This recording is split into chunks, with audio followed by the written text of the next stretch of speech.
Hello, welcome to the Cedar Lodge podcast. My name is Marty. This is my... My name's Kai. Kai. I'm Roosevelt Chapter Vice Chief. Alright, from Troop 160. Heading on over to Rich. I'm Rich Johnson. I'm a member of Unami Lodge after being a member of Delmont Lodge and Octorara Lodge, but I came back to my old area here. I'm a Minquist Chapter member since 1959. Oh, I'm Reese. I'm just here to make sure the audio works. Okay, We can't do anything without our Reese. alright, let's get started by asking, where did your, a basic question, where did your scouting career really begin? Began in 1952 as a Cub Scout with Concorville Pack 260. From there, I moved into the Boy Scout Troop 235 in Gradyville, Pennsylvania in 1957. That's where it started. My first camp out was the one that John referred to, the first one he went to, which was the Minquist District Camporee held down at the old Sun Oil campgrounds in 1957. It was a rainy weekend just like this, and my first remembrance was they told us to dig trenches around our tents so that the rain would drain into the trenches. That was a big mistake because the rain drained right into our tent, into our sleeping bags. Aw, that's gotta suck.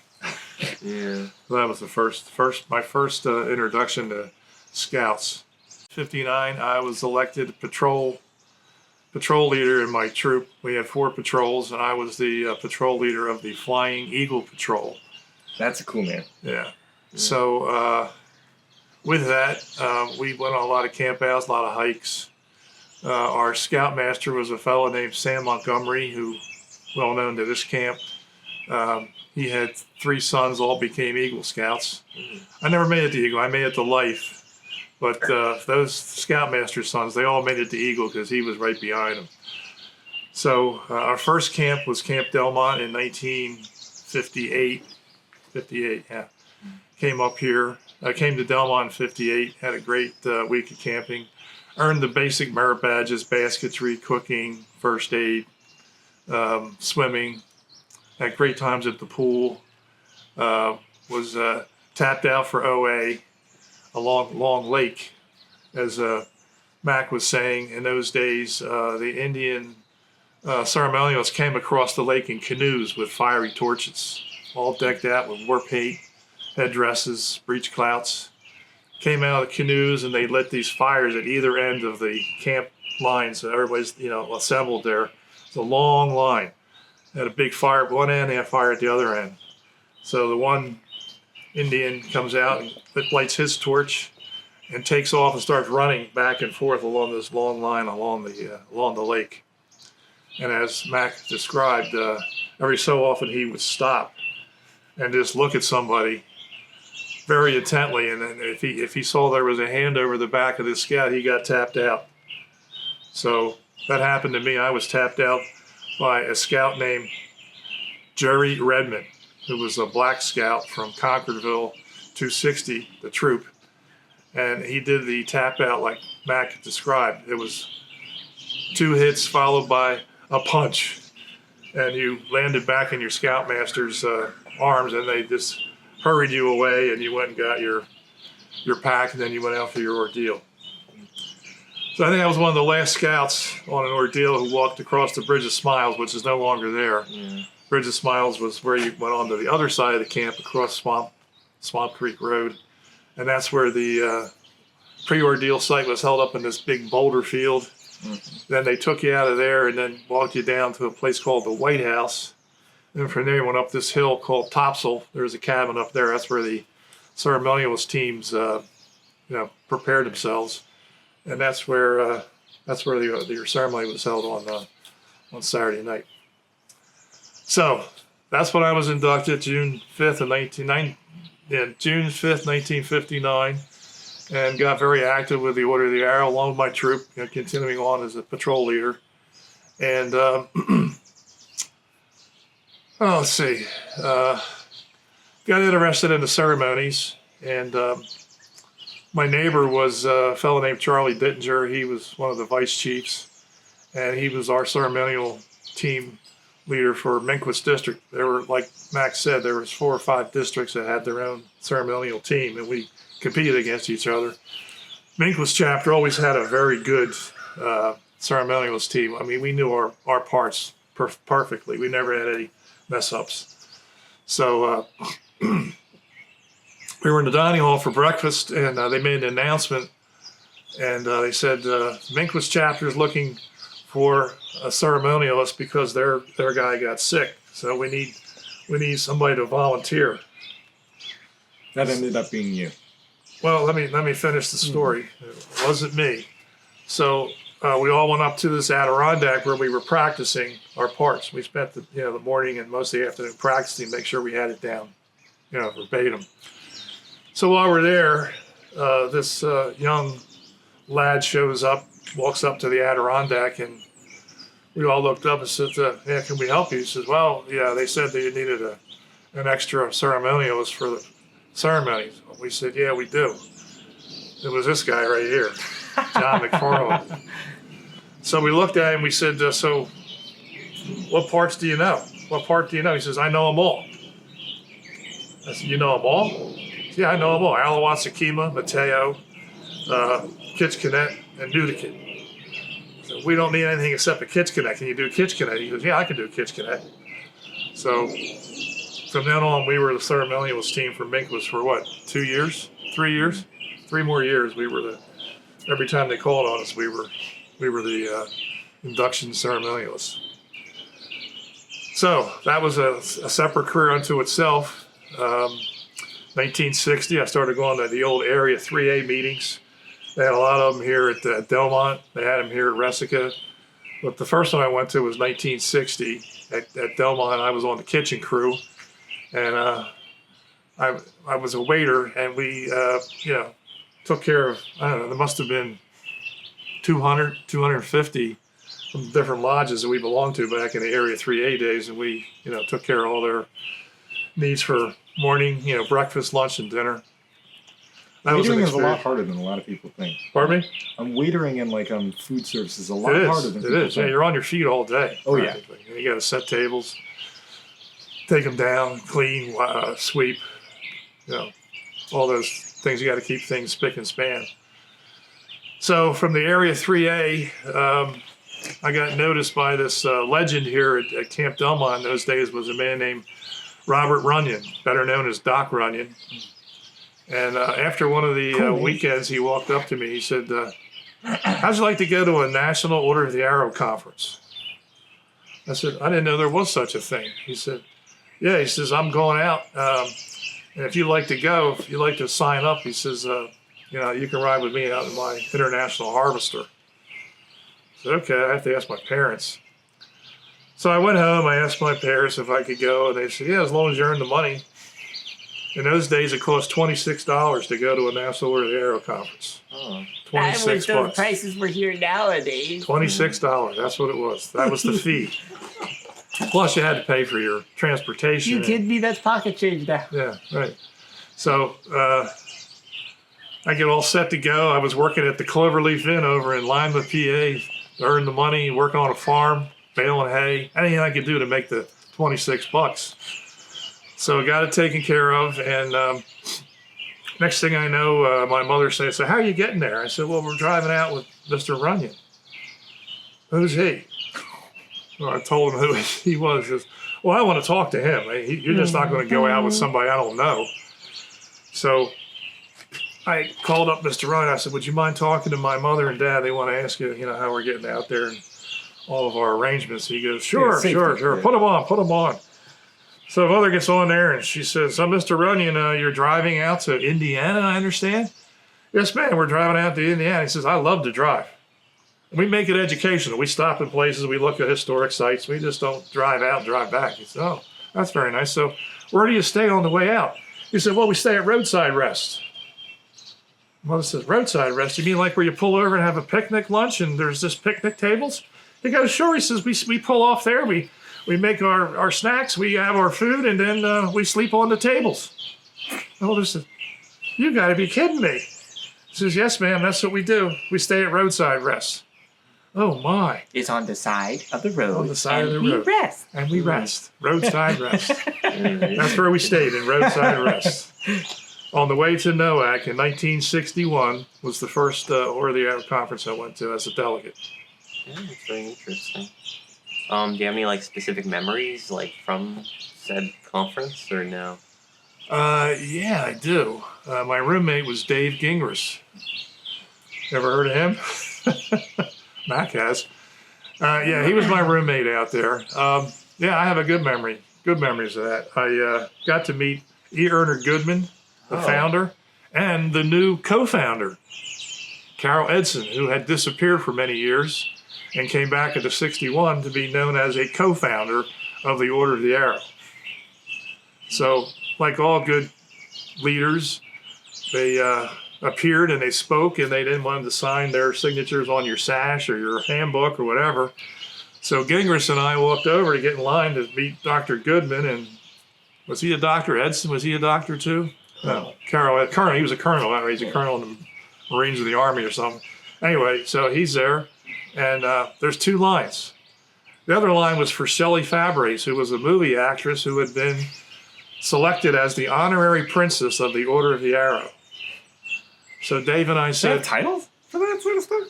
yeah, she was the honorary princess of the Order of the Arrow in 1961. Okay. They went to you know, for celebrities back in Yeah. the days, you know, the Okay. national conference.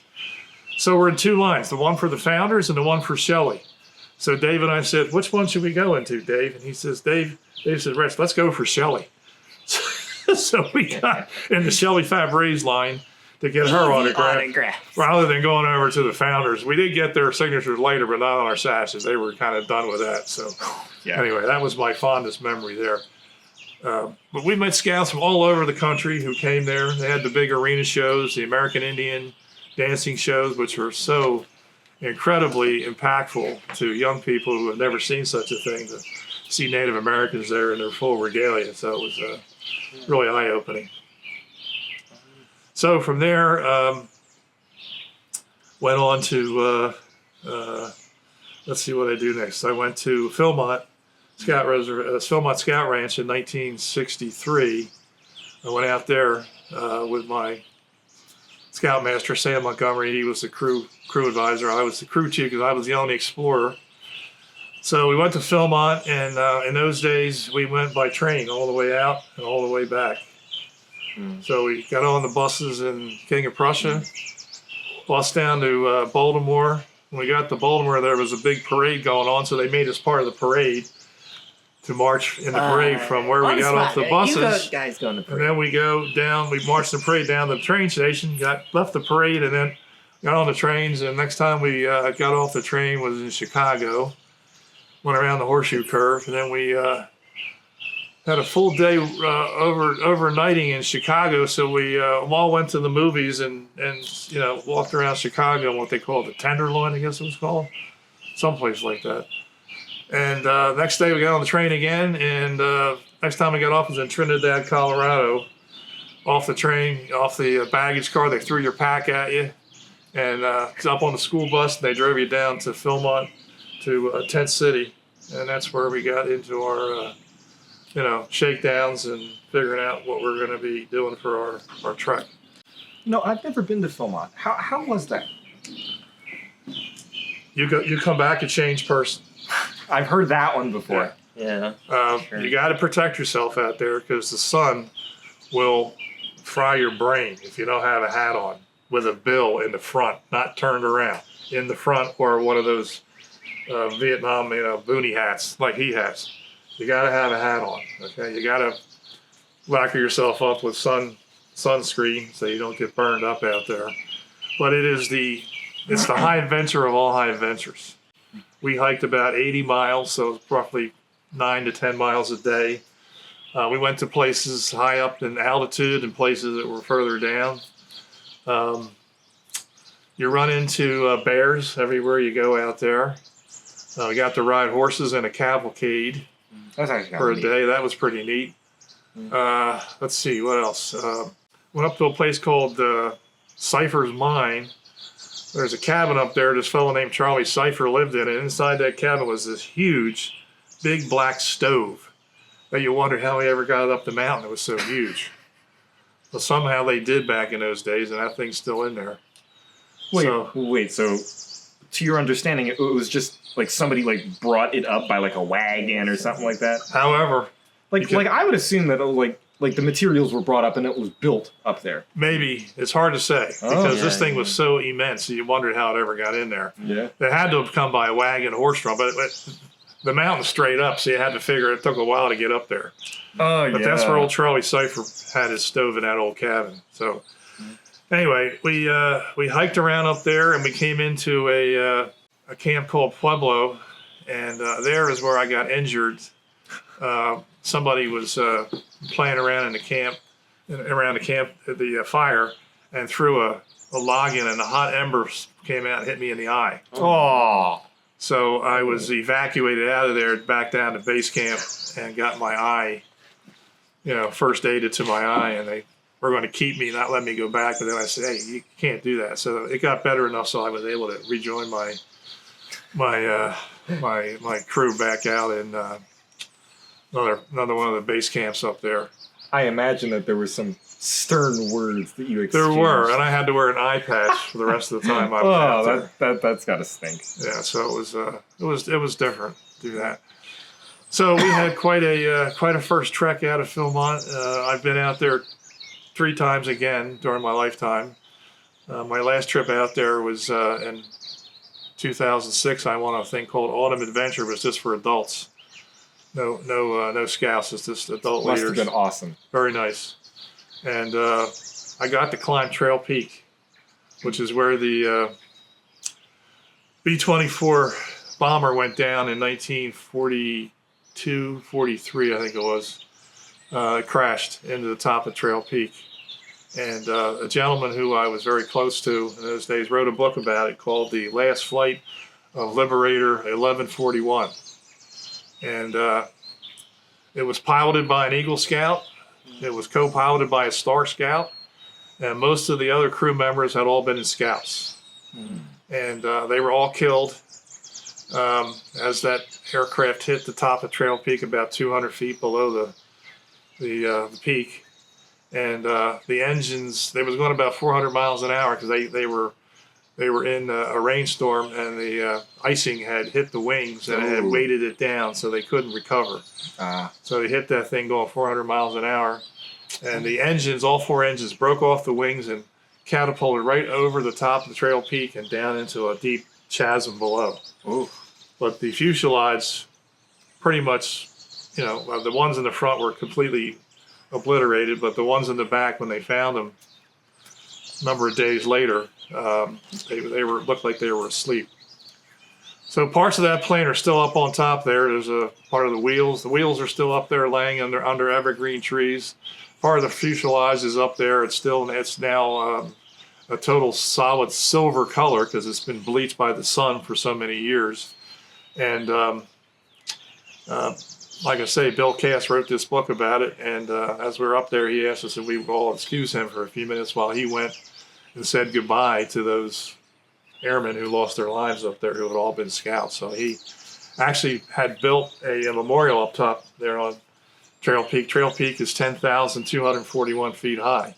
I was 60 years old when I climbed that baby, and I was lucky to make it. I'll tell you, it was a huff and a puff. Imagine so. So I've been on 8 national jamboree staffs, from sub camp to national VIP reception. Mac has done the same thing in many cases together. So we've known each other since we were 12, 13 years old? 14 years old. Yeah, we missed each other for a lot of years because he was away. He was in the Army. I was in the Air Force. He came back to scouting before I did, but we did hook up at a Octorara Lodge banquet. Looked across the table. I looked at this guy. I said, "Man, I know this guy from somewhere." He looked at me. He says, "I know you too." I said, "Are you John McFarlane?" He says, "Are you Rich Johnson?" I said, Yeah. yeah. So it's a very unique situation to be in. Yeah. Again, I asked him a similar question. Was there like a gap in scouting when you were like not in it from now, and then what kind of got you back to me? If there was. Let's see. I guess I left scouting as a youth back in '64 as a high school senior because I hadn't made Eagle, so I was a little depressed about that. I should have done it. I had everything done except doing my project, so I needed a good kick in the butt, and I didn't get it. So I was out of it, but it did prepare me for, like Max said, basic training and working as a team in my fraternity.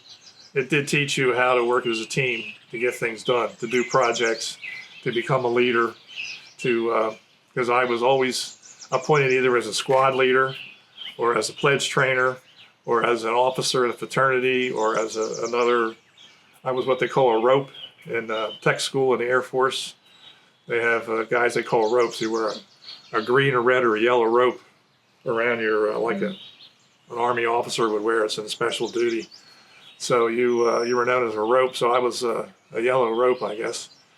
And so I came back in scouting in 1985. I was married then. I had 2 children. And just thought I needed something different to do and wanted to get back and see what it was like. So I went into the scout office in Chester County. That's where I was living then. And I ran into the district or the scout executive and the field director, and they looked at me and said, "So, tell us what you did in scouting." So I told him. He says, "Would you be interested in looking at some troops?" I said, "Sure." They said, "We have a special troop that needs help. Would you mind going out and looking at that troop?" I said, "Okay." So I went out to this troop at a church, and when I went to the meeting, there was nobody there wearing a uniform. They were wearing like civilian clothes. And the scoutmaster was there. He wasn't looking too good either. So I just kind of observed it, and I went back to the scout executive, and he said, "What'd you think?" I said, "Well, they're not even like part of the scouting. They're not wearing uniforms or anything." So he said, "Well, that's what we need you to do. Go out there and shape it up." I said, "Wow." So what this troop was, it was being run as an adult club. The adults set the priorities, they set the program, and they told the kids what they were going to do, and that's what they did. Yes, but I can kind of see that being like a large negative in like a youth-led organization. Very, very negative. So when I went in there, I told them that this is not the way it's going to happen. So the committee appointed me as a new scoutmaster, and I immediately changed everything. I said, "If you don't come in uniform," I said, "don't come. If you disrupt the meeting 3 times, you don't come back. And if you do come back, you got to bring your parents and tell me why I should keep you in this troop."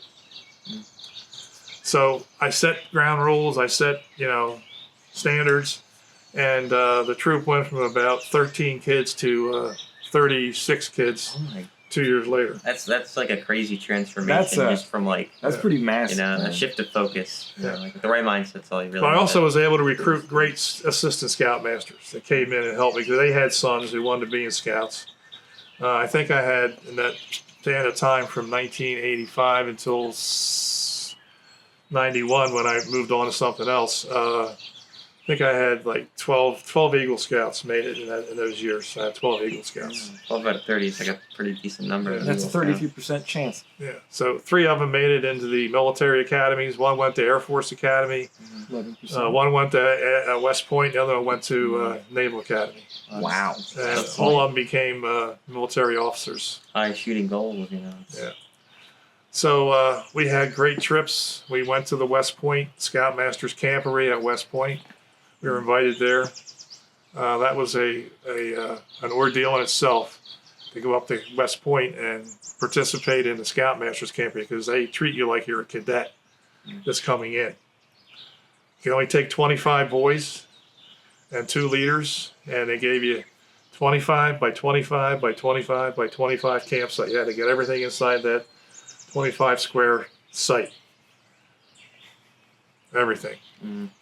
So they had one of the cadets came along in the morning, and he took your troop and took them out for the day, and you were relieved of duty. And my job was just to observe and see how things went, make sure nobody got killed. Anyway, That's important now. They took the kids, and the scouts, and they went out and got radio merit badge. They got I think personal fitness merit. They got all kinds of merit badges up there. But radio was pretty cool. They had Army had a radio tent set up Yeah, there. isn't where the Army like had radios before they were even like commercially popularized. Right? Yeah, exactly. Yeah. They started the whole thing. They even started radio. They even started cell phones. That's the military is the one that started cell phones. The cell phones are nothing more than a radio telephone is what they are. Yeah. So we did that. I went out to Philmont for a second trip with guys from my troop that wanted to go. Went with another troop crew from Downingtown, and we did a great trip out there. We went up to Mount Baldy. We went to what's it called? French Henry. We went to Cimarroncito, Poblano, OBN. Great base camps out there at Philmont, and ended up at Tooth Camp for our last night. And if everybody's been to Philmont, you should go to Tooth Camp as the Tooth of Time camp as your final night, because you get to get up early in the morning and watch the sun come up over the mountains across the plains, and you can look out and see the wagon tracks from the days of the Chisholm Trail that are still rutted into the ground. You can see them where the Conestoga wagons went across the plains heading west, across that area, heading to Bent's Fort and other places that they stopped, for refreshment and resupply. Huh. So if the sun comes up, and it's like one of the most incredible sights you'll ever see in your life, is the sun coming up on the Tooth of Time base camp. And you have to get up early to get it, and you got to wrap your sleeping bag around it because it's cold up there. And you see it coming up, and you just it's like a thrilling moment in your life to see that happen. And from there, you hike back into the tent city. Yeah. So I guess my meetings I've made with famous people have been Dr. Goodman and Colonel Edson. I met the Air Force pilot who was downed over Serbia and was picked up and rescued. He came to the Jamboree. When was that? 92 maybe. Mm-hmm. His name was Sean something. But he came.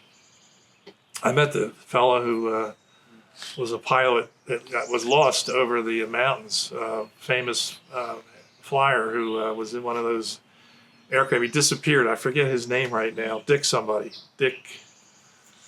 I'll think of it here in a minute. But anyway, I met him at the 1957 Jamboree. I was just there as a day visitor, but I met President Eisenhower. That is Whoa, awesome. that's a neat The experience. 1964 Jamboree at Valley Forge, I met Lyndon Johnson. Oh, Wow. Two in a You are row. pretty accomplished. And at that Jamboree, the Blue Angels flew an air show over the Jamboree.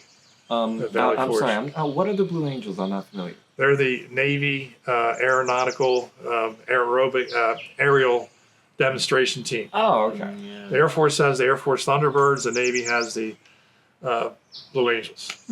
So in those days, the Blue Angels were the name of the game. The Thunderbirds came along later because there was no Air Force Academy until that happened a few years later. Yeah.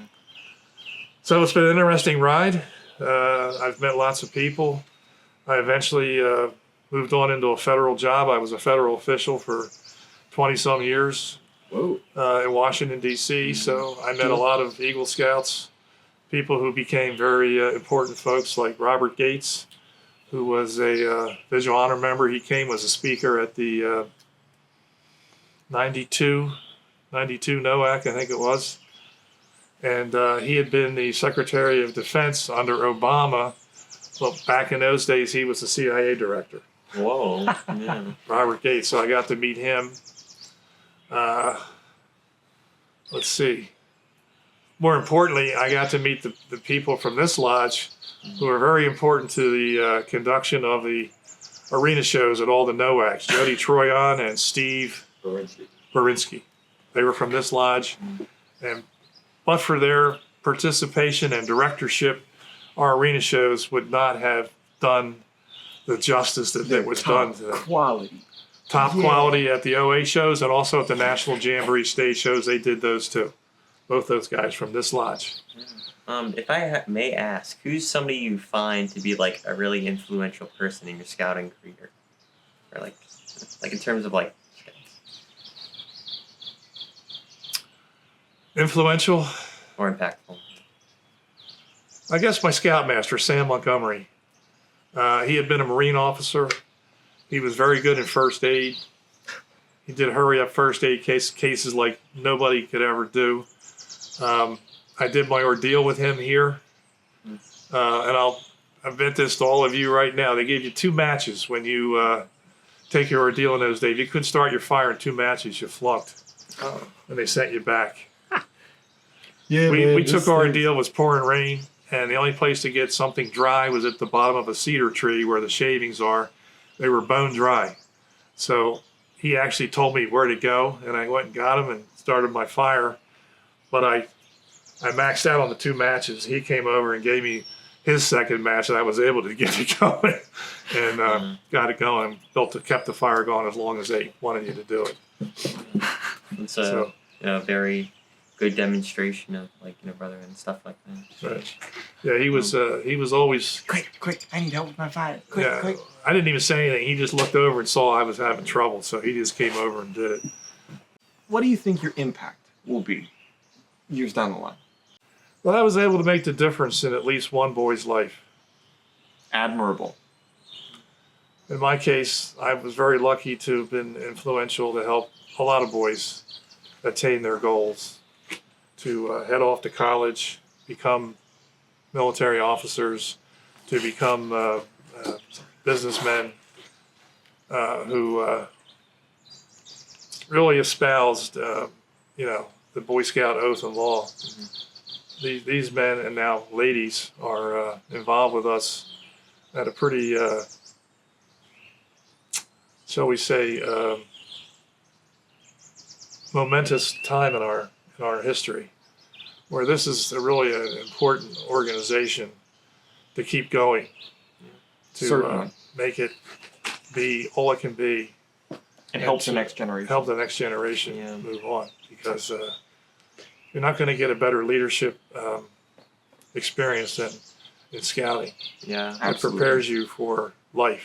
that's true. So I always look at the sign at Camp Horseshoe when you leave camp.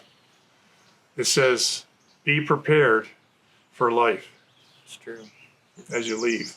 And So- like that impact is just so momentous. It is. It's one of those It really things where And the other thing I think we need to respect is where we came from.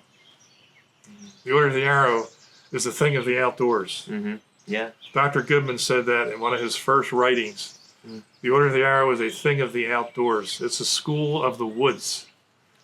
And what better teachers do we have than the Native Americans, who were the first ones here, who lived on this land and developed all of the survival skills that we encounter and are endeared to us today.